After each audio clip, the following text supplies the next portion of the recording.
Oke, sahabat Arkeo dan visual anak negeri, kita ada di penggalian yang tadi sudah ada gambarnya di atas. Nah, lebih detailnya lagi, bagaimana, Mas?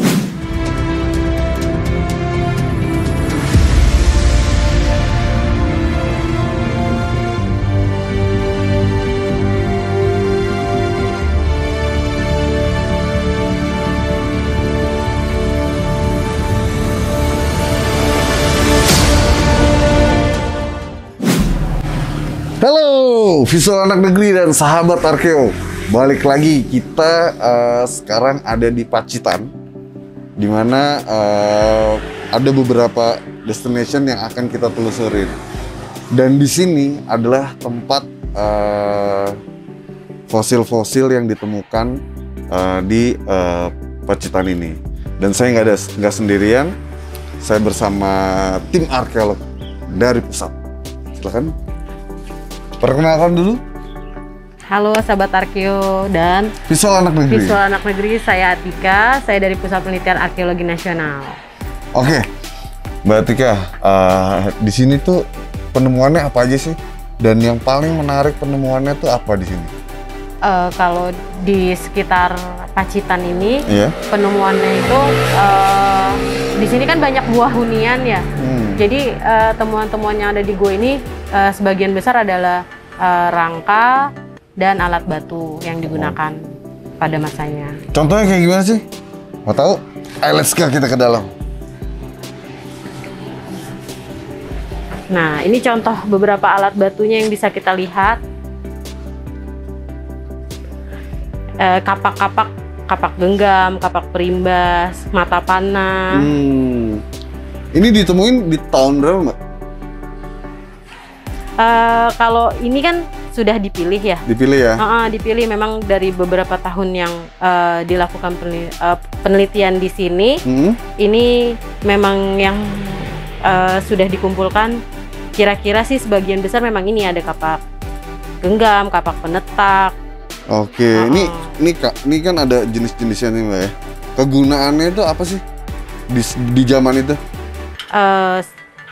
Kalau kegunaannya sih ada yang untuk memotong, ada yang untuk berburu, begitu kan? Oke. Ada yang untuk membuat alatnya juga, gitu. Nah, sahabat Arkeo dan visual anak negeri, ada tulang, di mana tulang ini tulang asli ya, Mbak ya? Iya. Mau tahu? Let's go. Nah, ini tulangnya nih. Di sini kan ruang artefak ya. Yeah. Jadi sebagian besar di sini memang asli semuanya, termasuk rangka ini. Ini rangka Braholo yang ada di Yogyakarta sih. Gua Braholo. Gua Braholo ya? Iya. Oke. Dan ini tulang asli ya, Mbak ya? Iya. Ini tulang asli nih. Jadi semua yang ada ditemukan barang-barang atau peninggalan-peninggalan prasejarah dikumpulin di sini, diriset dan diteliti seperti itu. Dan ada lagi, Pak? Jadi Pusat Penelitian Arkeologi Nasional ini melakukan analisis dan pengelolaan datanya di gedung ini. Setelah dianalisis, maka artefak-artefaknya dikategorikan dan disimpan sesuai kode-kode yang sudah disusun. Jadi ketika kita membutuhkan akan gampang menemukannya. Gitu. Ini kan sudah dikasih tahun juga nih. 2019 begitu. 2017. Ini 2015 tuh penemuan apa hasil risetnya atau dimulai risetnya atau bagaimana? Kalau ini sih biasanya itu, coba kita lihat sebentar ya. Oke, kita buka. Jadi melakukan pengelolaannya. Ini 2019 yang sudah dikelola itu artefak yang mana saja begitu. Nanti kan kita buat database-nya. Gitu.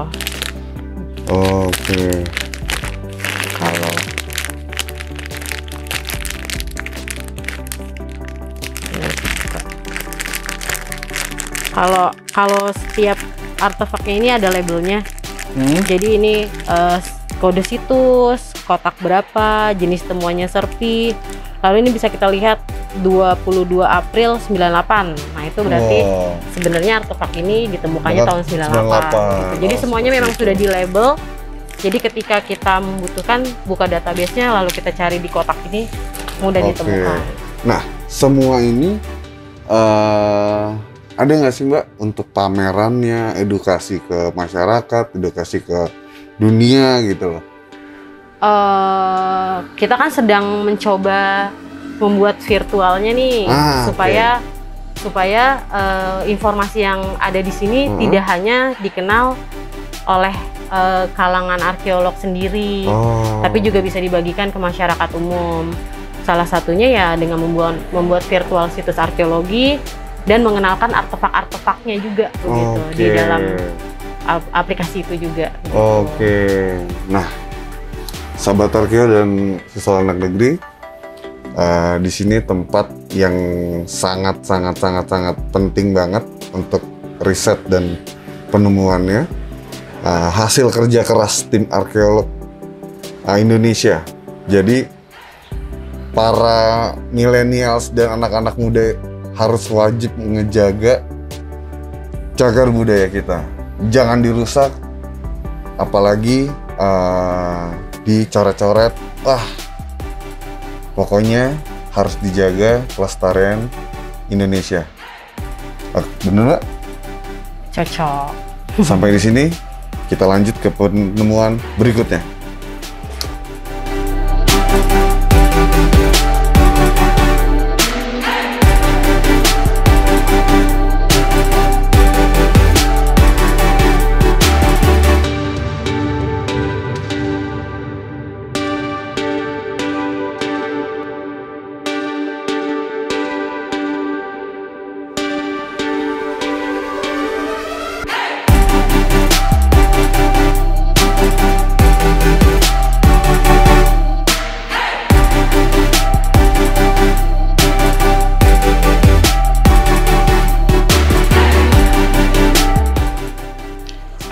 Visual anak negeri dan sahabat Arkeo, dan kita udah sampai di situs yang pertama di hari pertama.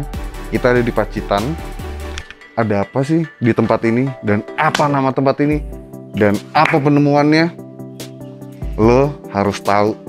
Dan gua gak sendirian, gue bersama sang ahli. Lo mau tahu siapa? Ikutin gue. Halo Mas. Bos. Apa kabar? Baik. Perkenalkan. Halo sahabat Arkeo, biasa kita udah pernah ketemu ya. Nama saya Ruli, saya arkeolog dari Pusat Penelitian Arkeologi Nasional. Nah, Mas Ruli, nama tempat ini apa? Jadi sekarang kita ada di Punung, di Kecamatan Punung.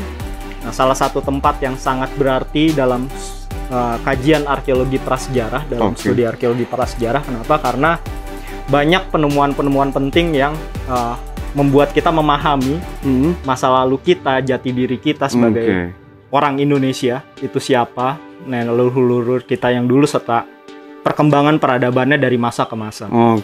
Itu ada di Punung sebenarnya. Di Punung ya. Nah, nama tempat ini apa namanya? Ini kita ada di situs Gua Songterus. Gua Songterus ya. Ingat, ini ada di Gua Songterus. Beralamat di di Kecamatan Punung. Di Kecamatan Punung. Mas, penemuan apa yang paling menarik dan penemuan apa aja? Semua penemuan apa aja yang di sini? Sebenarnya banyak banget ya. Kalau bicara Punung itu kan cukup luas ya.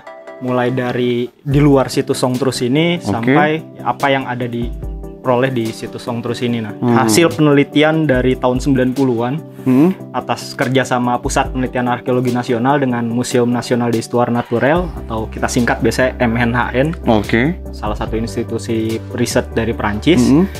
Kolaborasi antara peneliti-peneliti asing dan peneliti-peneliti Indonesia di sini setelah menghasilkan banyak sekali penemuan yang diperoleh dari survei atau dari ekskavasi. Ekskavasi itu penggalian ya temuan-temuan yang ada di dalam tanah. Jadi ada di dalam gua yang ada di sebelah sana. Oke, nah ada cerita katanya di sini ada cerita mitos atau cerita rakyat bahwa di sini tempat kerajaannya zaman prasejarah ya. Iya, jadi sebenarnya ya mungkin dihubung-hubungkan bisa ya kalau mitos, tapi kerajaan prasejarah itu suatu ungkapan lah betapa kompleksnya, betapa banyaknya jejak-jejak kehidupan purba yang kita temukan di Punung sebenarnya. Oke. Nah, di sini di belakang kita tuh ada replika ya Mas ya? Ini replika. Replika. Ini replika apa nih Mas? Ini replika kuburan manusia yang kita temukan di Songtrus, yang ditemukan ketika penggalian. Dia posisinya diatur di sini ditampakkan seperti aslinya sebenarnya. Dia ada memang di dekat dinding gua, di dekat dinding gua, ada di guanya di sana. Dia dikubur tidak terlalu dalam sebenarnya, sekitar 1 meter sampai 1,5 meter lah ya. Dan ini kapan penemuannya Mas? Penemuannya itu di tahun, kalau saya tidak salah tahun 90-an. Itu peneliti-peneliti asing di sini menemukan sebenarnya gua ini pernah digali sebelumnya oleh peneliti yang sudah lama sekali, oleh Pak R.P. Suyono, Profesor R.P. Suyono, dan kemudian digali kembali dan baru kali itu menemukan kubur manusia ini. Nah, kira-kira umurnya Mbah Sayem itu tuh berapa? Kalau umurnya Mbah Sayem, kalau umur individunya, dia seorang individu yang sudah dewasa nih. Sudah sekitar antara 40 sampai 50 tahun. Dia itu kalau dari usia kapan dia dikubur, itu kemungkinan sekitar 9.000 tahun yang lalu, 9.300 tahun yang lalu. Wow, 9.300 tahun yang lalu. Ya kan? Ini udah dinamakan Mbah Sayem. Nah, dengan umur yang jauh banget itu bisa ditemukan nama Mbah Sayem itu bagaimana ceritanya tuh? Jadi ini panggilan akrab sih sebenarnya ya. Kita nggak tahu nama beliau siapa, tapi yang jelas kita tahu bahwa kita membuat julukan lah sebenarnya, karena sulit kan untuk membuat nama, misalnya Rangka Songtrus 1, Rangka Songtrus 2, kita panggilan akrab kita ke beliau itu Mbah Sayem. Ini salah satu temuan masterpiece di Songtrus. Kenapa? Karena jarang sekali memang menemukan kubur dalam bentuk yang utuh, dan tidak hanya posisi rangkanya, tapi lapisan per lapisan di atasnya itu kita temukan dan kita rekam secara detail di situ. Disitulah dia dikubur sambil megang sesuatu katanya. Iya. Jadi dia dikubur, dia megang di dekat di tangannya itu ada alat batu, dan di dekatnya itu juga ada tengkorak dari monyet ekor panjang. Yang kalau kita hubungkan dengan kegiatan masyarakat saat ini ya, dari studi antropologi misalnya, ada perburuan-perburuan yang mengambil trofi. Kalau kita orang sekarang berburu kijang, ngambil trofi, taruh di dinding. Nah, mungkin sekali zaman dulu juga berlaku seperti itu. Salah satunya yang favoritnya lah ya. Salah satu yang favoritnya ialah banyak di sini ditemukan sisa-sisa dari primata ya. Dari terutama monyet ekor panjang. Monyet ekor panjang ya. Nah, selain Mbah Sayem ini apa lagi nih Mas? Selain Mbah Sayem ini kita ketemu, kalau bisa dilihat di sini ya. Jadi kita tuh ada lapisan tanah yang dalamnya sebenarnya dari ekskavasi kita itu sekitar 15 meter. Jadi 15 meter sampai ke dalam di permukaan lantai gua itu kita menemukan satu evolusi cerita gua ini sendiri. Cerita alam dari gua ini sendiri, bagaimana pembentukannya, dia terisi apa saja. Dulu pernah ada sungai yang mengalir, sungainya berhenti di huni manusia. Dan hunian manusia di sini, kalau Songtrus, khusus Songtrus ya, hingga saat ini itu yang salah satu yang paling tua di Asia Tenggara, menembus ke angka 120.000 tahun yang lalu. Jadi sahabat Arkeo dan Visual Anak Negeri, kita punya cerita sejarah yang nggak sembarangan, nggak juga harus kita benar-benar tahu nenek moyang kita tuh itu berumur berapa ya Mas ya. Jadi untuk semua masyarakat, untuk semua anak muda harus terus menggali dan menggali sejarah, harus tahu sejarah Indonesia. Nah, tanah ini ada penggaliannya Mas ya? Ada ekskavasinya Di sana ya? Di dalam situ sih. Nah, biar lebih seru lagi, kita lihat penggaliannya. Let's go. Oke. Jadi apa namanya? Penggaliannya itu ada ketentuannya berarti ya? Iya, pastilah. Ini penggalian sistematis. Sangat intensif. Puslit setiap tahun menggali di sini hingga tahun 2019. 2019. Jadi penelitiannya aturan sendiri. Kita punya kayak prosedur operasional standar lah untuk penggalian. Nah, ini tempatnya nih ya. Iya. Nah, ini memang untuk pariwisata atau bagaimana? Sebenarnya memang muaranya salah satunya pariwisata ya. Tapi yang paling penting dari pariwisata itu sebenarnya muaranya bukan pariwisata, tapi bagaimana kita bisa mengedukasi masyarakat tentang makna dari sejarah, makna dari temuan-temuan yang ada di sini. Hasil riset arkeologi, baik untuk lingkungan, untuk manusianya maupun budayanya. Nah, apakah masyarakat sekitar ini diperbantukan lagi untuk menggali lagi? Kita punya puluhan rekan di sini ya, sudah seperti keluarga karena bertahun-tahun kerja sama-sama kita. Ya, mereka turut membantu sebenarnya mulai dari penggalian di sini bahkan sampai ke database temuan di lapangan. Ada yang menarik di sini nih Mas nih. Apa tuh? Kalau Mas lihat semua batu yang di sini dari bawah sampai atas, itu semua ada nomornya Mas. Ada nomornya? Iya. Wow. Contohnya ya. Ini contohnya nih. Misalnya, tahu pasti ada di beberapa. Nah, ini yang udah bersih. Agak bersih. Nah, ini. Ini ada juga nih. Ada nomornya kan semuanya. Ada nomornya.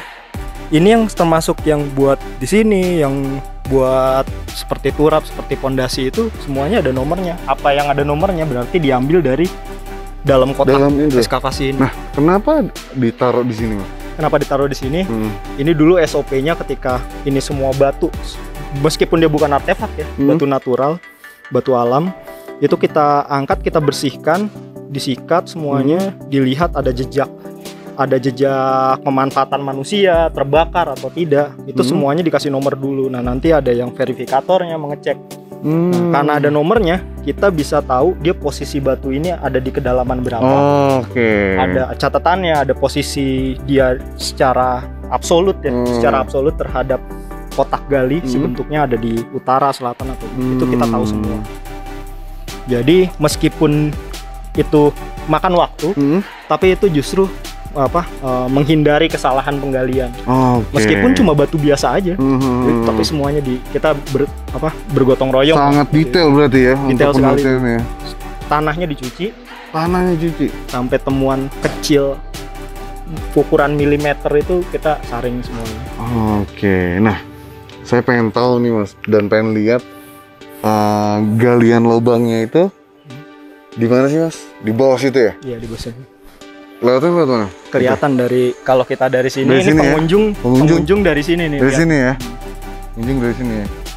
Pengunjung dari sini bisa melihat, nggak semua orang bisa, paling dibatasi pagar lah. Kalau untuk penelitian baru kita masuk ke dalam. Nah, ada lagi keseruannya. Kita nanti akan turun ke bawah. Kita akan lebih tahu lagi mana layer-layer dan per tahun itu sejarahnya dan informasinya dari sang ahli. Ikutin kita terus. Let's go.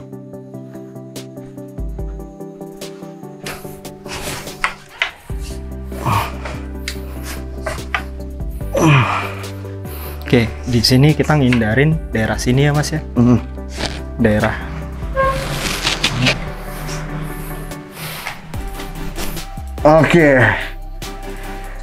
Sahabat Arkeo dan visual anak negeri, kita ada di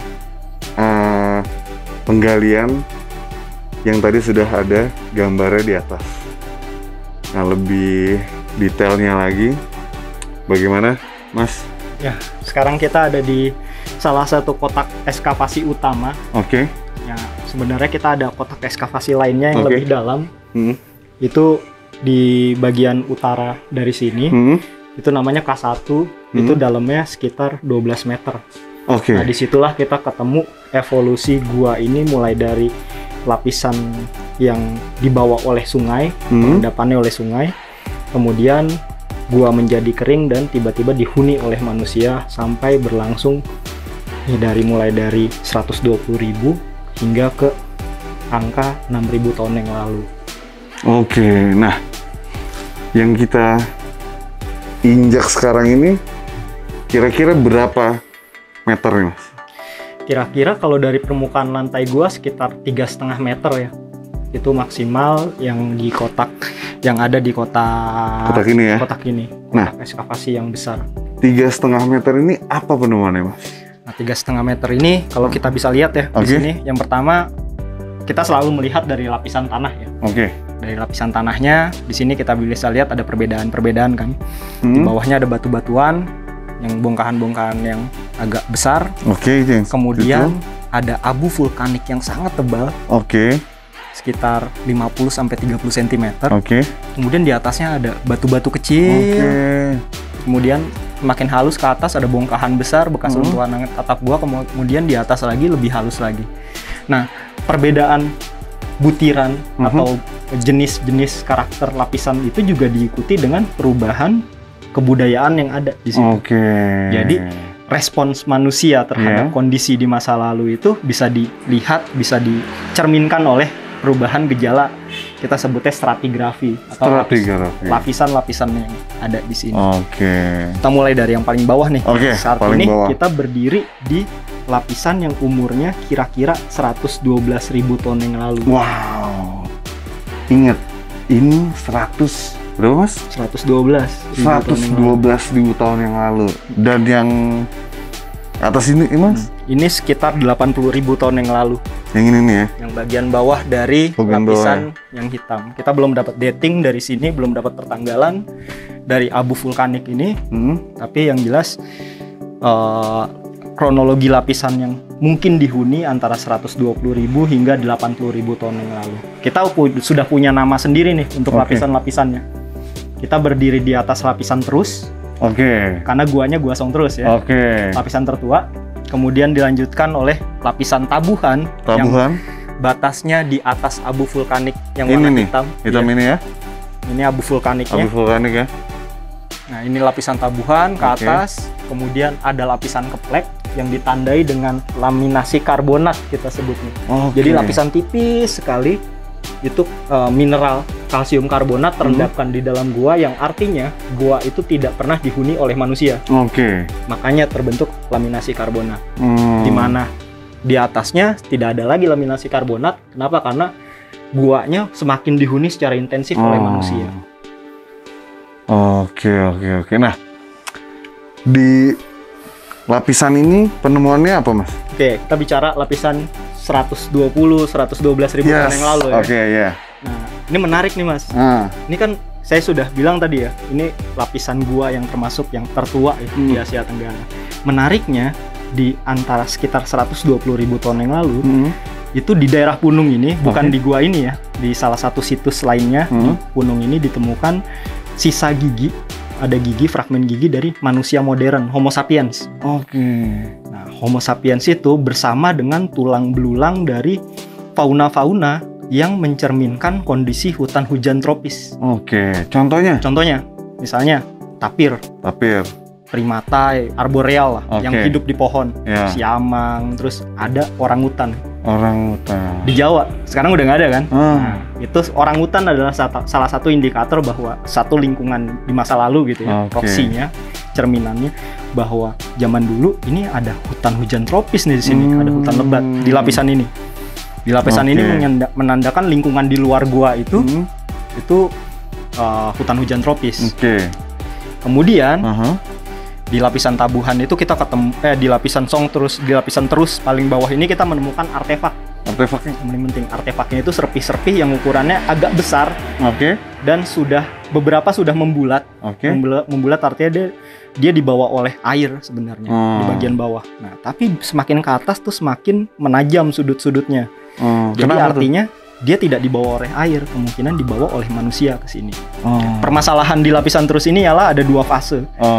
Fase pertama paling bawah, di bawahnya kita ini, itu fase ketika gua masih menjadi sungai bawah tanah. Endapannya pasir, seperti kita di permukaan sungai, di pinggir kali, di tepi sungai. Pasti kita ketemu pasir, ketemu kerakal-kerakal yang membundar. Ketika semakin ke atas, ada gejala perubahan lapisan mengindikasikan guanya menjadi kering. Entah karena perubahan lingkungan atau perubahan permukaan air tanah saat itu. Dan kondisi kering tersebut memungkinkan manusia untuk menghuni di sini. Nggak mungkin kan manusia hidup di atas sungai gitu.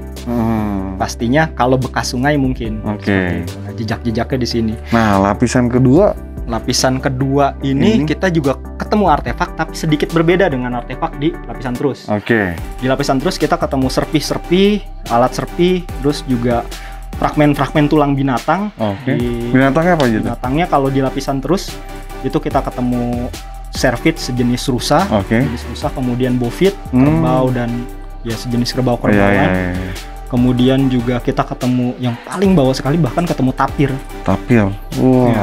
Ketemu tapir, banyak faunanya sebenarnya, tapi lebih kalau dari taksanya, dari jenisnya itu tidak seberagam di lapisan yang atasnya. Semakin ke atas kita semakin beragam nih faunanya. Seperti itu. Nah, fauna-fauna tersebut beberapa dimanfaatkan oleh manusia. Ada jejak-jejaknya. Yang paling penting untuk di lapisan ini tuh kira-kira umurnya berapa? Kalau di bawah lapisan terus, di atasnya ada lapisan tabuhan, dibatasi oleh batas keduanya ini abu vulkanik. Abu vulkanik ya. Nah, lapisan tabuhan itu sekitar 80.000 sampai sekitar 10.000 tahun yang lalu. Jadi sebenarnya ada hiatus, ada satu periode gua tidak dihuni yang sebelum 10.000 tahun yang lalu itu.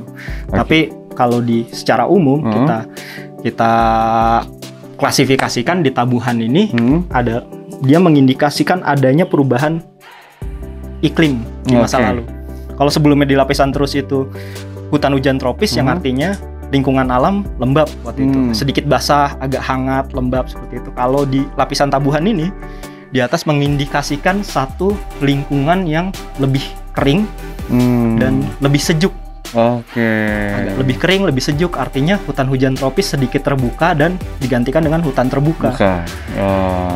Apa indikasinya? Indikasinya satu ya, pastinya di sini sudah ada studi perbandingan di situs di luar, ada pengeboran misalnya di Yang Warak, di danau, kemudian juga melihat dari karakter lapisan tanahnya dan faunanya. Faunanya di sini di lapisan tabuhan itu lebih ke fauna yang habitatnya hutan terbuka.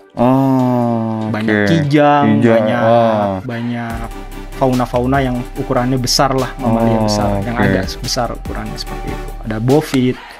Terus juga di sini tidak ditemukan sama sekali primata di tabuhan. Tidak ditemukan? Belum ditemukan. Belum. Mungkin ada, tapi di sini belum ditemukan primata dari tabuhan. Primata yang menunjukkan adanya satu hutan terbuka, hutan hujan tropis ya. Jadi seperti itu. Nah naik lagi muncul lapisan laminasi karbonat, artinya lingkungan kembali menjadi lembab. Karena lembab, presipitasi di dalam gua jadi seperti lebih basah kondisinya, dan air yang terpresipitasi di dalam gua ini terserap di dalam tanah, dan dia membentuk satu satu laminasi tipis sekali, laminasi karbonat dari mineral karbonat, sehingga menunjukkan ini lantai gua tidak pernah diinjak oleh manusia, tidak ada aktivitas di atasnya. Dia butuh kondisi yang konstan, steril. Gak ada temuan artefak di situ. Nah, setelah itu baru muncul lapisan keplek. Jadi setelah lapisan tabuhan, lapisan keplek. Di lapisan keplek itu mulai muncul berubah kondisi, banyak temuan yang terutama temuan fauna ya, yang mencerminkan satu kondisi lingkungan yang lebih basah lagi, lebih humid. Lebih lembab, lebih humid, lebih hangat. Mungkin dari pas transisi antara tidak ada penghuni itu kali ya? Iya, betul. Ya, lebih lembab. Ini jelas lingkungan dalam gua, apa yang terendapkan di dalam gua itu mencerminkan apa yang terjadi di luar. Di luar, di sekeliling kita, di sekeliling situs ini. Contohnya lingkungan yang lembab ditunjukkan dengan laminasi karbonat tadi, diikuti juga dengan munculnya primata arboreal. Ada makaka, mulai ada lutung dan sebagainya seperti itu. Plus juga fauna-fauna yang mencerminkan lingkungan yang dekat dengan sumber air. Misalnya banyak moluska, banyak kerang-kerang, banyak kerang-kerang dan keong-keong dari air tawar seperti itu. Jadi ada pond, ada sumber air dekat sini. Nah setelah itu baru permukaan ya. Itulah lapisan termuda, lapisan keplek. Di lapisan keplek itulah kita menemukan kerangka Mbah Sayem yang ditemukan pas di atas Mas. Oh di sini? Iya.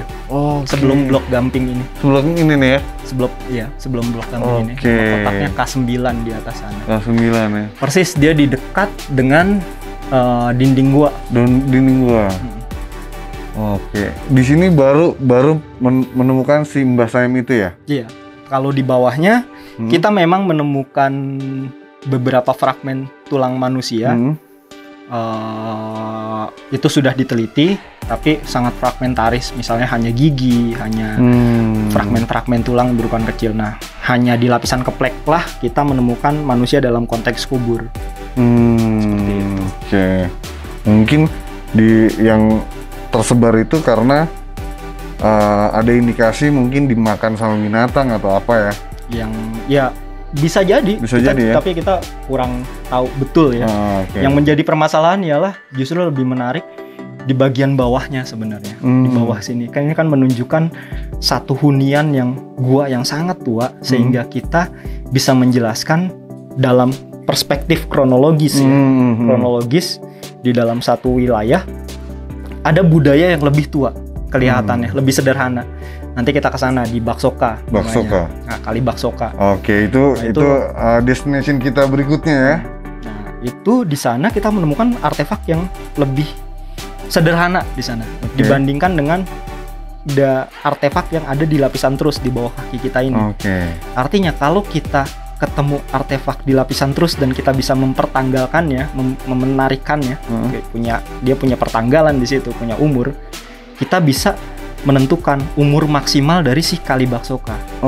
Umur maksimal dari lapisan terus ini 300.000 tahun yang lalu. 300.000 tahun yang lalu. Jadi kita punya lapisan endapan sampai 300.000 tahun yang lalu. Itu aliran sungai. Aliran sungai itu ya. 300.000 tahun yang lalu.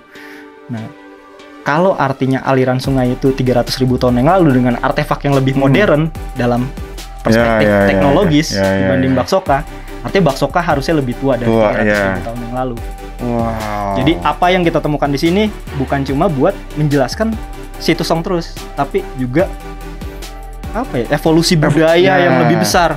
Jadi dari rentetan ini nih, ini bisa disebut adalah revolusi nih.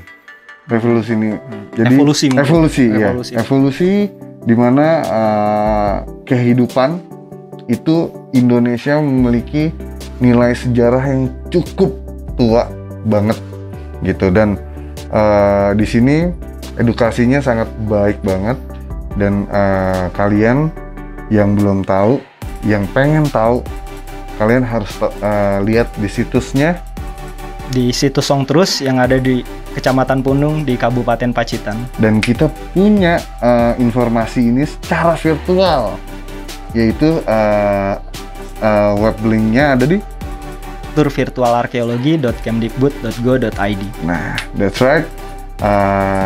Kita akan melihat situs berikutnya, yang dimana situs itu memiliki nilai yang cukup unik juga, dan tetap masih didampingi oleh sang ahli ini. Dan jangan kemana-mana, tetap jaga kebudayaan kita, jaga cagar alam kita, jaga Indonesia kita, jangan sampai direbut orang. Oke, sahabat Arkeo dan Visual Anak Negeri, saya Ruli Fauzi dari Pusat Penelitian Arkeologi Nasional. Saya Abu, balik lagi di situs kedua. Bye.